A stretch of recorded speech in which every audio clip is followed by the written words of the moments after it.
So we took a poll and the trim has got to come down. So we got the drywaller coming on Monday. It's time to take the trim off. I'm Bianca. And I'm Grant. And this is the Lake House Project.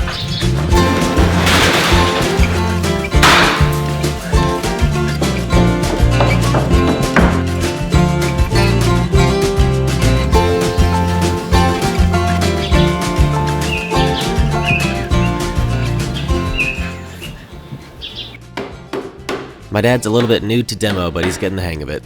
It's best to use a rubber mallet and a crowbar to take this off, and you want to do your best not to damage any of the old drywall.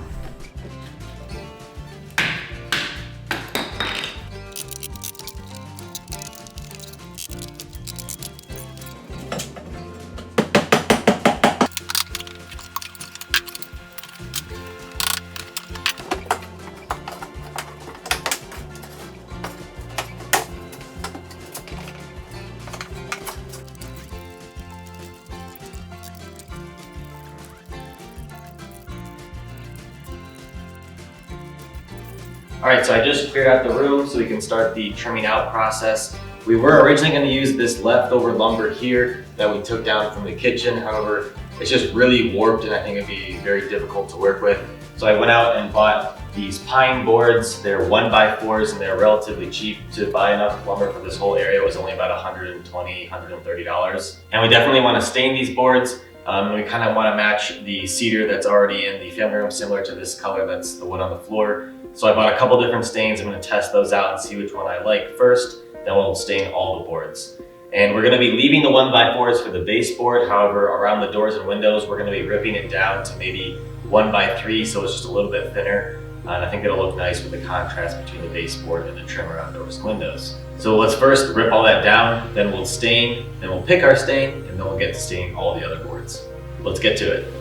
I also wanted to quickly mention that when you're going to buy your lumber, you want to make sure that you look at each board individually. As you can see, I only select about 1 out of every 5 that I look at, and that's because a lot of the boards at Home Depot and Lowe's and all these big box stores are extremely warped and often are crowned, and they're very difficult to work with, especially when using them as a baseboard and trim. So here you can see this board's nice and straight, so I'm going to definitely use this one, but definitely take some time to buy this much lumber. I went through about 100 boards. So as you can see, these 1x4s are about 3 3/8. And so for the doors and windows, I'm going to rip it down to about 2.5 inches. So let's go ahead and do that.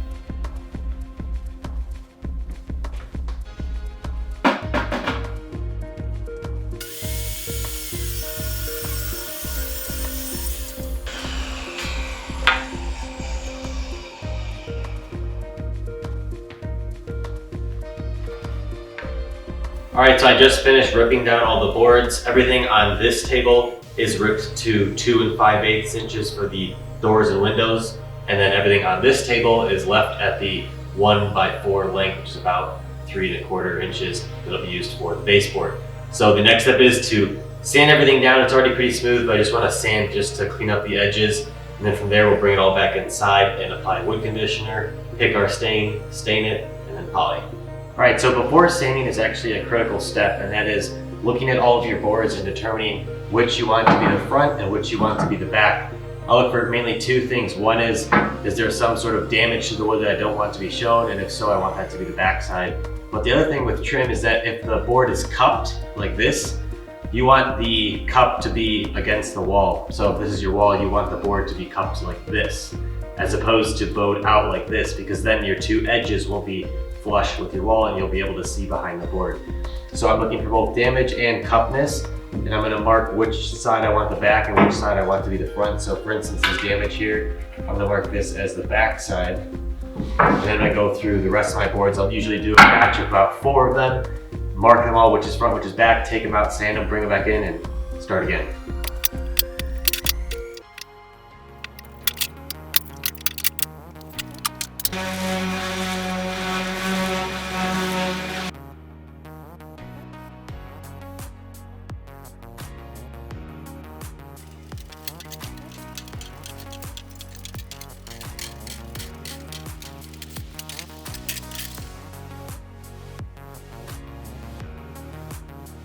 Alright, so I just finished laying out all the boards on a table so I can get relatively easy access to each of them. The next step is to apply the Minwax pre-stain, and this is meant for very porous woods such as pine in this case, so that the stain doesn't come out blotchy, but rather a nice evenly smooth coat across each of the boards. I'm going to be applying it with a rag. I'm going to wipe it on, wait about 10 minutes, and then wipe off any excess. And you just want to make sure you apply your actual stain on top of it within 2 hours of first applying the free stain. So let's get started.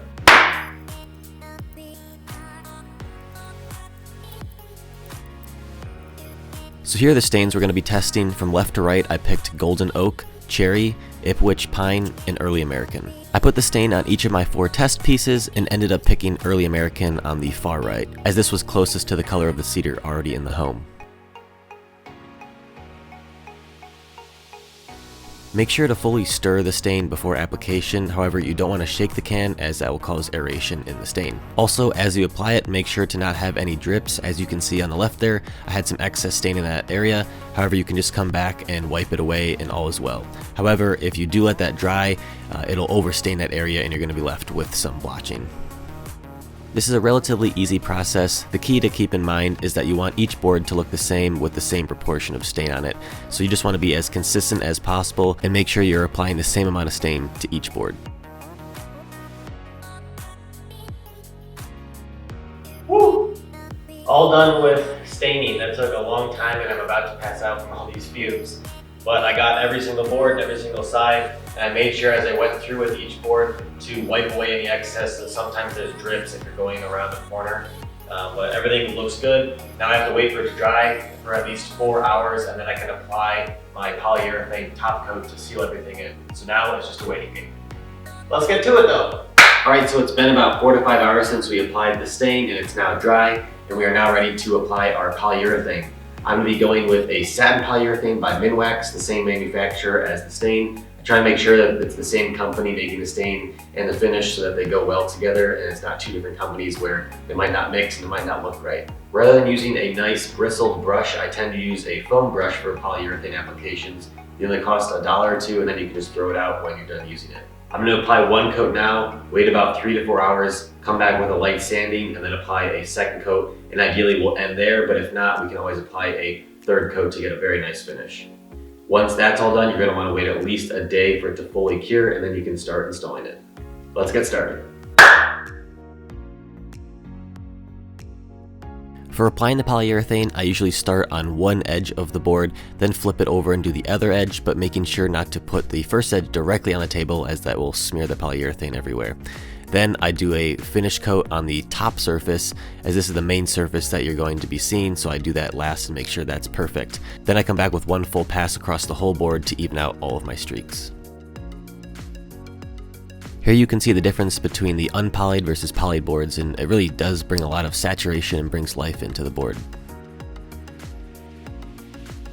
All right, so it's been about 4 hours since we put on our first coat of polyurethane onto the trim. We're now going to lightly sand it with 220 grit sandpaper, then come back and apply a second coat and let that dry. Let's get started. So I just have my sanding pad and I just have a block of wood that I'm using just to create a nice sanding block, and then I just run this across very lightly each board. And you can do the face and the sides. I'm not too concerned about the sides, so I'm just worrying about the face, get it done fast. And you want to make sure you vacuum up your dust after the fact, and then you can apply your second coat.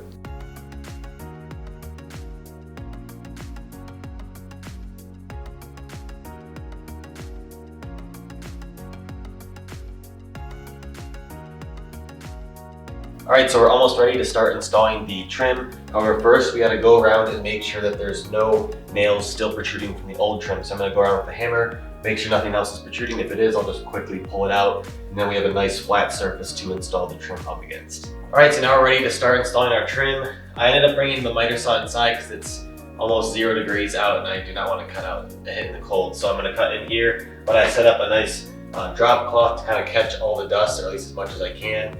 And then I have a chair over here as basically a support for when I cut longer pieces, and I made sure that I have full distance of at least 10 feet so I can cut those longer boards here. Then I got my measuring tape and a pencil. So let's get started. Okay, so you're gonna wanna start with your doors and windows before you do your baseboard, because you want your door trim coming down first and then your baseboard butting into it rather than the other way around. Now for me, I'm dealing with a previously stained door perimeter, and so I'm having to kind of cover that seam with my new door trim. But if you're installing it on either painted white trim or not stained, Normally you leave about a 1/4 inch reveal around, and you can just mark that with your pencil, and then you can use that as a guide for when you're measuring for your specific pieces. But in my case, I'm just going to use the stain as my guide because it's more important that I cover that than get it exactly a 1/4 inch reveal around, because you're going to notice a part that isn't stained more than the reveal that might go from 1/8 of an inch to a 1/4 of an inch from top to bottom. So for me, I'm going to line up my board into position, making sure that the bottom is fully kicked in. And then I'm going to look up here. If I have a mark here, I would just mark the same mark on the board. But in my case, I'm going to see where that stain falls and then just go just underneath it and make a mark. Then I'm going to cut that on a miter saw, come back and check my work, and then keep moving.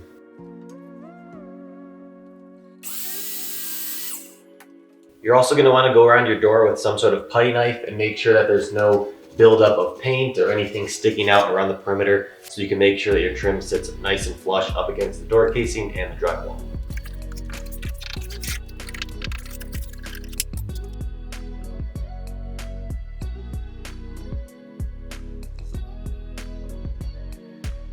So when nailing in your trim, I like to start at the bottom and get that aligned.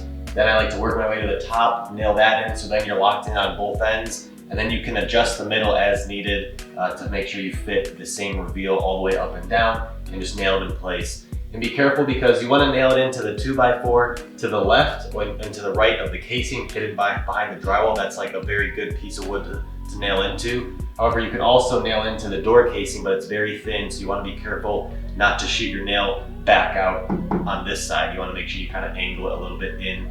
That way it doesn't pop out and then you're left with a big headache. So let's go ahead and do that.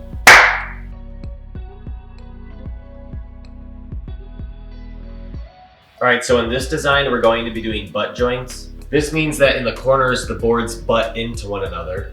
However, miter joints are also common for door trim. So in this case, you would just cut every corner at a 45-degree angle. The reason we're doing butt joints in this case is because the rest of the house already has a bunch of doors with those same butt joints, so we want to keep it consistent rather than mixing in a new design feature. So once I have the two sides installed, I'll measure for the top like this. Latch your tape onto one side and measure to the other. We got 33 3/4. So I'll go and measure that on a new board, cut it on the miter saw, bring it over here, ball into place, nail it in. Very simple. Butt joints are obviously a lot easier. However, you can do miters and you can definitely make it work. It just takes a little bit more time to do it right. Now the downside to using butt joints is that when you cut for the ends, you're gonna be left with bare wood without any paint or stain or polyurethane on it. So now I have to go back and I'm just gonna touch it up with some stain. I don't think it really needs any poly. So just a little bit of stain to darken it to the same color as the rest of the wood, and then I'll install it.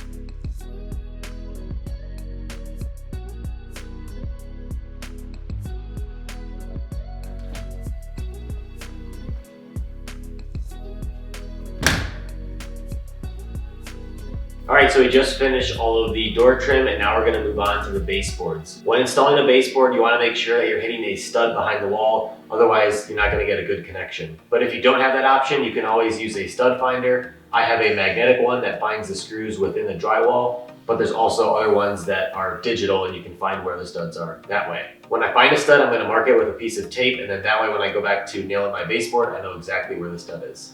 Let's get to it.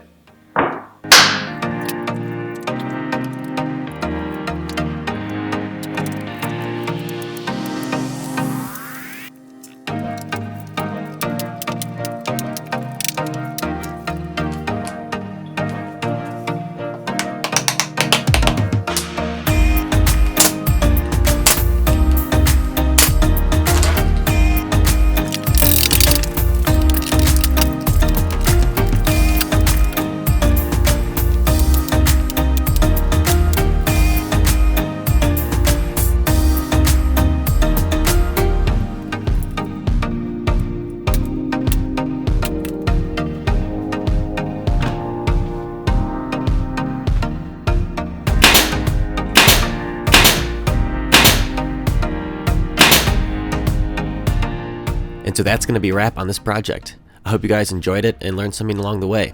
Building your own custom trim definitely takes a lot of time, however, it's a really budget-friendly option if you want to do this DIY. Also, we will be painting all of those doors black, as well as getting new hardware, as well as painting all of the window casings black as well. So the design doesn't maybe look great right now, but it will. It's just a process. We're probably also going to be repainting this gray wall as well. So stay tuned for more updates on the lake house project. And as always, thanks for watching and happy building. See you next week.